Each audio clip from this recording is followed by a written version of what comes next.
Capítulo 4. Papel da ciência na Gênese. 1. A história da origem de quase todos os povos antigos se confunde com a da sua religião. Por isso, seus primeiros livros foram livros religiosos, e como todas as religiões se prendem ao princípio das coisas, que são também o da humanidade, deram sobre a formação e disposição do universo explicações em relação com o estado dos conhecimentos da época e dos seus fundadores. Disso resultou que os primeiros livros sagrados foram, ao mesmo tempo, os primeiros livros de ciência, como foram, durante muito tempo, o único código das leis civis. 2. Nos tempos primitivos, os meios de observação eram, necessariamente, muito imperfeitos. As primeiras teorias sobre o sistema do mundo deviam estar maculadas por erros grosseiros. Mas, tivessem sido esses meios tão completos como são hoje, os homens não teriam sabido deles se servir. Aliás, não podiam ser senão o fruto do desenvolvimento da inteligência e do conhecimento sucessivo das leis da natureza. À medida que o homem avançou no conhecimento dessas leis, penetrou os mistérios da criação e retificou as ideias que fez sobre a origem das coisas. 3. O homem foi incapaz de resolver os problemas da criação até o momento em que a chave deles lhe foi dada pela ciência.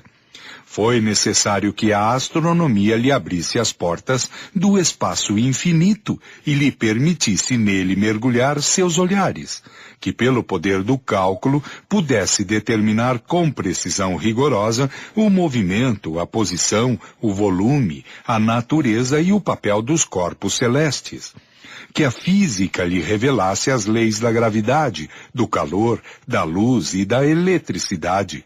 Que a química lhe ensinasse as transformações da matéria e a mineralogia os materiais que formam a crosta do globo.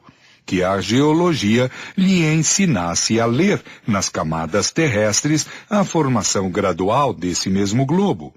A botânica, a zoologia, a paleontologia e a antropologia deveriam iniciá-lo na filiação e na sucessão dos seres organizados. Com a arqueologia, pôde seguir as marcas da humanidade através das idades. Todas as ciências, em uma palavra, completando-se umas com as outras, deveriam trazer o seu contingente indispensável para o conhecimento da história do mundo. Na sua falta, o homem não tinha por guia senão as suas primeiras hipóteses. Também, antes que o homem possuísse esses elementos de apreciação, todos os comentaristas da Gênese, cuja razão se furtava às impossibilidades materiais, volteavam no mesmo círculo, sem poderem dele sair, e não o puderam senão quando a ciência abriu o caminho, abrindo brecha no velho edifício das crenças, e então tudo mudou de aspecto. Uma vez encontrado o fio condutor, as dificuldades foram prontamente aplainadas. Em lugar de uma gênese imaginária, teve-se uma gênese positiva e, de alguma sorte, experimental. O campo do universo se estendeu ao infinito. Viu-se a Terra e os astros se formarem gradualmente, segundo leis eternas e imutáveis, que testemunham bem melhor a grandeza e a sabedoria de Deus do que uma criação miraculosa, saída de repente do nada, como uma mudança de objetivo por uma ideia súbita da divindade, depois de uma eternidade de inação. Uma vez que é impossível conceber a Gênese sem os dados fornecidos pela ciência, pode-se dizer com toda a verdade que a ciência está chamada a constituir a verdadeira Gênese segundo as leis da natureza. 4. No ponto em que chegou, no século XIX, a ciência resolveu todas as dificuldades do problema da Gênese? Seguramente não, mas é incontestável que lhe destruiu, sem retorno, todos os erros capitais e que lhe colocou os mais essenciais fundamentos sobre dados irrecusáveis. Os pontos ainda incertos não são, propriamente falando, senão questões de detalhes, cuja solução, qualquer que ela seja no futuro, não poderá prejudicar o conjunto. Aliás, malgrado todos os recursos dos quais pôde dispor, faltou-lhe até esse dia um elemento importante, sem o qual a obra não poderia estar jamais completa. 5. De todas as gêneses antigas, a que mais se aproxima dos dados científicos modernos, malgrado os erros que ela encerra e que hoje são demonstrados até à evidência, é, incontestavelmente, a de Moisés. Alguns dos seus erros são mais aparentes do que reais e provêm seja da falsa interpretação de certas palavras, cujo significado primitivo se perdeu, passando de idioma em idioma pela tradução, ou cuja acepção mudou com os costumes dos povos, seja pela forma alegórica particular ao estilo oriental e das quais tomou-se a letra, em lugar de procurar-lhe o espírito. 6. A Bíblia contém, evidentemente, fatos que a razão desenvolvida pela ciência não poderia hoje aceitar, e outros que parecem estranhos e repugnam, porque se prendem a costumes que não são mais os nossos. Mas, ao lado disso, haveria parcialidade não reconhecendo que ela encerra grandes e belas coisas.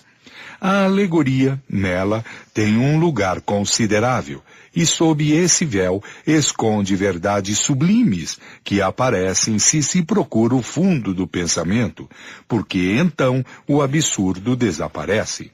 Por que não foi levantado esse véu mais cedo? De uma parte foi a falta de luzes que apenas a ciência e a filosofia podiam dar. E por outro lado, o princípio de imutabilidade absoluta da fé, resultado de um respeito muito cego pela letra, sob o qual a razão deveria se inclinar, e, por consequência, o medo de comprometer os fundamentos de crenças estabelecidas sob o sentido literal.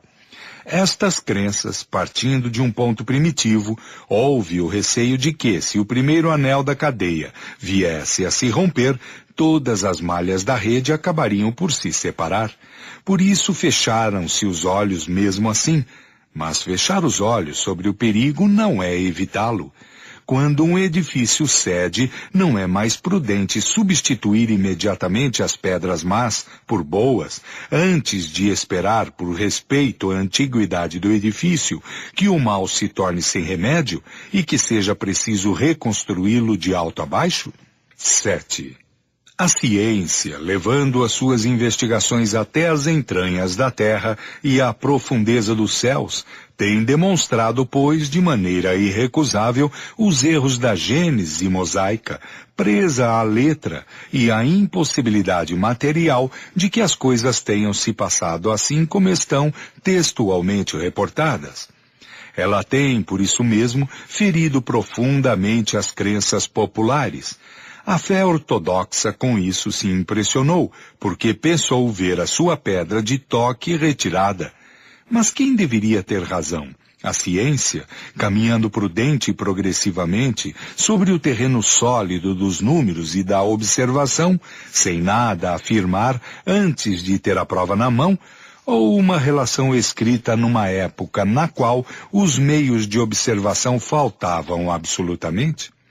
Quem deve prevalecer? Afinal de contas, aquele que diz que 2 mais 2 são 5 e se recusa a verificar, ou aquele que diz que 2 mais 2 são 4 e o prova? 8. Mas então, disse se a Bíblia é uma revelação divina, Deus está, pois, enganado? Se não é uma revelação divina, não tem mais autoridade e a religião desmorona por falta de base. De duas coisas uma, ou a ciência está errada ou tem razão, Se tem razão, não pode resultar que uma opinião contrária seja verdadeira. Não há revelação que possa se impor sobre a autoridade dos fatos. Incontestavelmente, Deus, que é todo verdade, não pode induzir os homens em erro, nem consciente, nem inconscientemente, sem o que não seria Deus. Se, pois, os fatos contradizem as palavras que lhes são atribuídas, disso é preciso concluir, logicamente, que não as pronunciou ou que foram tomadas em sentido contrário. Se a religião sofre, em algumas partes, de suas contradições, o erro não se deve à ciência, que não pode fazer que aquilo que é não seja, mas aos homens, por terem fundado prematuramente dogmas absolutos dos quais fizeram uma questão de vida ou de morte, sobre hipóteses suscetíveis de serem desmentidas pela experiência. Há coisas com o abandono das quais é preciso se resignar, queira ou não queira, quando se pode dispor de outro modo.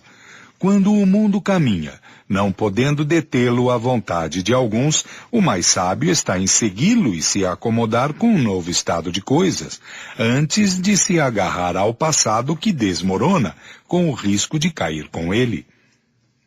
9.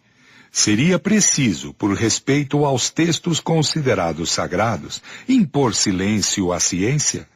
E isso teria sido coisa tão impossível quanto impedir a Terra de girar. As religiões, quaisquer que sejam, nunca ganharão nada por sustentarem erros manifestos.